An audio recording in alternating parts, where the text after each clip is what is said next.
Ambassador Zethkar's four eyes dilated in horror as he reviewed the latest intelligence report from the Kepler 442b system. The holographic display showed what had once been a pristine, uninhabited world, now transformed into something that defied every known principle of galactic colonization. "Impossible," he whispered, his translator device struggling to convey the tremor in his voice. "They've been there for only 18 standard cycles." His aide, a nervous Vorthan named Quill, shuffled his tentacles anxiously. "Sir, perhaps we should inform the Galactic Council immediately. This changes everything." The planet below had been a textbook example of a Class M world when the humans first arrived. Temperate climate, suitable atmosphere, abundant water, and most importantly, completely uninhabited. The Galactic Colonization Accords clearly stated that such worlds were to be developed slowly, carefully, with minimal environmental impact. Most species took centuries to establish a single sustainable city. The humans had built 17. Zethkar zoomed in on the largest settlement, designated New Austin according to their records. What he saw challenged his understanding of physics itself. Massive structures that seemed to grow organically from the landscape, transportation networks that moved faster than most starships, and energy signatures that suggested the humans had somehow convinced the planet's core to work overtime. "Sir," Quill ventured, "should we not be pleased? Surely rapid development means rapid integration into galactic commerce." The ambassador's laugh was bitter. "You don't understand, Quill. Look at the atmospheric readings." The younger alien complied, his beak dropping open in disbelief. "The oxygen levels are higher than when they arrived. 23% higher. They've terraformed a world that didn't need terraforming." Zethkar pulled up another display. "And look at the biodiversity index. It's increased by 40%? Quill's voice rose to a squeak. "But how?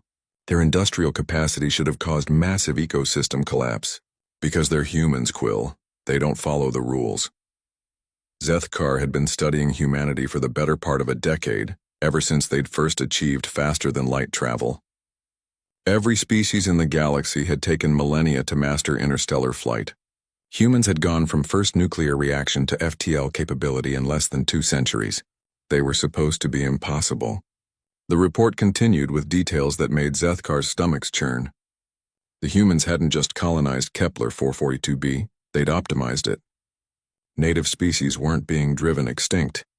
They were thriving in human-designed habitats that somehow made them healthier than they'd ever been in nature.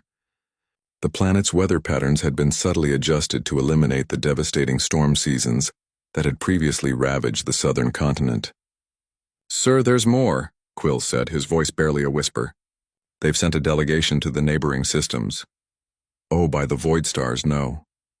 3 colony ships to Kepler 442c and preliminary surveys of the entire system. They want to establish what they call a local cluster." Zethkar felt his diplomatic composure cracking. This was exactly what the Council had feared when humanity first applied for galactic membership.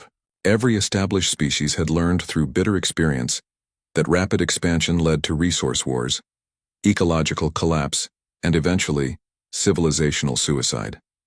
It was why the colonization accords existed, to prevent species from destroying themselves through their own success. But humans didn't destroy, they created.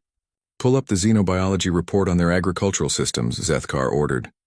The data that appeared made both aliens fall silent. Crop yields that exceeded theoretical maximums, soil that grew richer with each harvest season, livestock that lived longer and healthier lives than their wild counterparts. The humans had somehow turned farming into a regenerative process.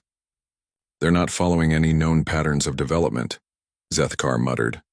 "Every species goes through predictable phases. Expansion, exploitation, collapse, careful recovery. But look at their resource consumption curves. The graphs showed the impossible, a species that consumed more while leaving their environment in better condition than they'd found it." "How do we report this to the Council?" Quill asked. "They'll never believe it." Zethkar was already composing the message in his head, trying to find words that wouldn't make him sound insane. How could he explain that humanity's colony didn't just threaten the galactic order? It made every other species look like children playing with toys. "Sir, there's one more thing." Quill's voice was barely audible. They've sent us an invitation. What kind of invitation? To visit. To see what they call sustainable paradise for ourselves. They want to share their techniques with other species.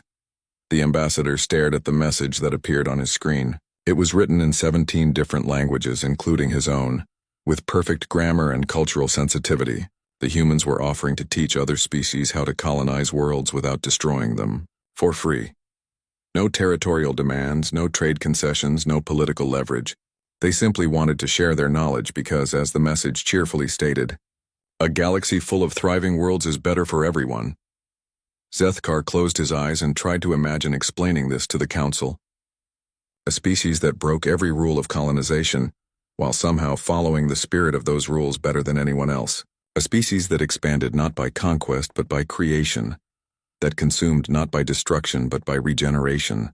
A species that every other civilization dreaded not because they were warriors or conquerors, but because they made everyone else look bad at the one thing that defined galactic civilization, the ability to responsibly inhabit worlds. Draft a response, Quill, he said finally. We're going to visit this colony. What should we tell the council? Zethkar looked at the impossible planet one more time, watching cities that hummed with life while forests grew taller and rivers ran cleaner. Tell them we're about to learn why the galaxy might need to rewrite the definition of civilization itself. As their ship turned toward Kepler 442b, neither alien noticed the small notification on their console. 17 more human colony expeditions had just launched from Earth, each headed for a different star system. The transformation was just beginning.